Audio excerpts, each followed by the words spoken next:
10 tahun lalu, malam begitu dingin saat suara tangis Amira memecah sunyi. Ia masih berusia 8 tahun ketika ibunya menghembuskan napas terakhir karena demam berdarah yang tak tertangani. Rumah mereka terlalu jauh dari puskesmas dan uang pun tak cukup untuk membawa sang ibu ke rumah sakit kota.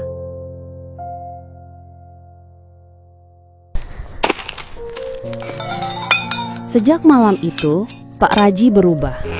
Ia jarang berbicara, tapi tangannya lebih rajin bekerja. Pagi bertani, sore menggembala, malam memperbaiki alat pertanian atau menjahit pakaian yang robek. Ia belajar memasak, mencuci, dan mengasuh Amira seorang diri.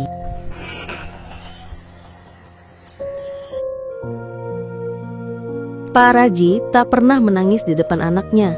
Tapi tiap malam ia menghadap langit-langit, memeluk bantal istrinya yang sudah usang sambil berbisik, "Tenanglah di sana, aku jaga Amira baik-baik."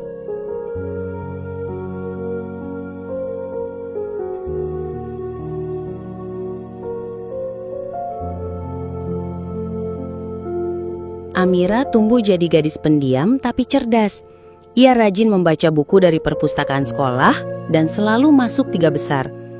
Cita-citanya sederhana, kuliah dan bekerja agar bisa membahagiakan ayahnya. Tiap kali guru memuji, ia selalu berkata dalam hati, "Aku ingin ayah tahu semua ini untuk dia."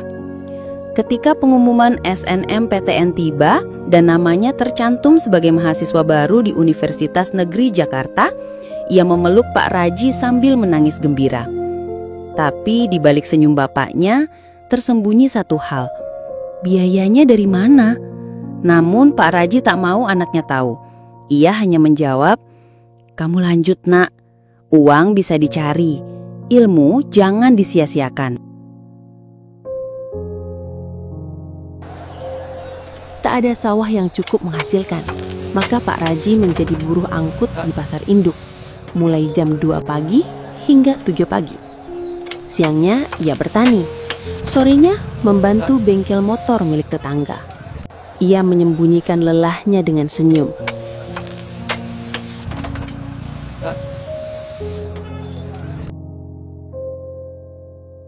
Ia mulai menjual barang-barang yang ada, sepeda tua, radio peninggalan istrinya, bahkan baju-bajunya sendiri, agar anaknya bisa punya kontrakan dan biaya awal kuliah. Satu-satunya benda yang tak pernah ia jual adalah sepasang sandal jepit yang ia pakai tiap hari, yang menemaninya ke ladang, ke pasar, ke bengkel, ke sawah.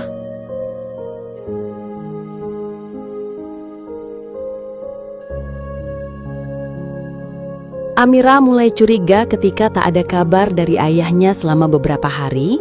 Saat libur semester ia pulang. Rumahnya kini lebih sepi, lebih kosong. Ayahnya tampak lebih kurus. Suaranya serak dan nafasnya pendek-pendek.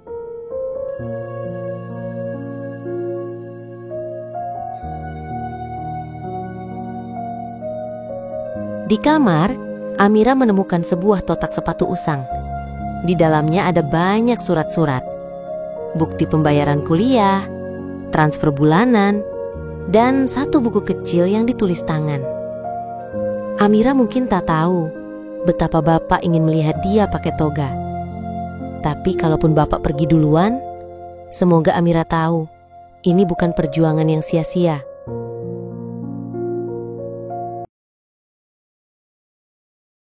Suatu malam, tetangga menelpon Amira. Ayahnya pingsan di ladang. Ia langsung naik bus malam ke kampung, menempuh 7 jam perjalanan dengan hati gelisah. Di rumah sakit, Pak Raji hanya bisa bicara pelan. "Kamu harus kuat ya, jangan berhenti belajar." Amira menggenggam tangan ayahnya, menahan tangis. "Ayah jangan tinggalin aku dulu, aku belum bisa bahagiain ayah." Tapi malam itu Pak Raji pergi. Dengan tenang, dengan senyum tipis. Dalam kantong celananya, suster menemukan kertas lipat kecil yang ditujukan untuk Amira. "Kalau kamu baca ini, berarti Bapak sudah di tempat yang lebih tenang. Jangan sedih, Nak. Bapak selalu bangga punya anak seperti kamu. Sandar Bapak jangan dibuang. Itu teman Bapak berjuang untuk kamu.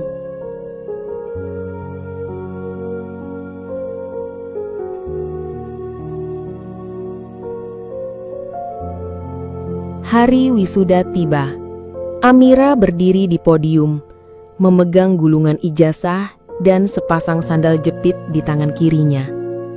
Semua orang melihat, bingung. Beberapa berbisik. Ia menghela napas, lalu berkata, "Ayah saya mungkin tak duduk di kursi tamu hari ini, tapi setiap langkah saya sampai ke sini adalah langkahnya juga. Sandal ini adalah saksi perjuangan ayah saya. Saya berdiri di sini karena cinta yang tak pernah minta dibalas." Tangis membunjah. Hari itu, ratusan hadirin berdiri dan memberi tepuk tangan, bukan hanya untuk lulusan berprestasi, tapi untuk seorang ayah desa bernama Pak Raji yang mengajarkan arti cinta sejati tanpa pernah mengucapkannya secara langsung.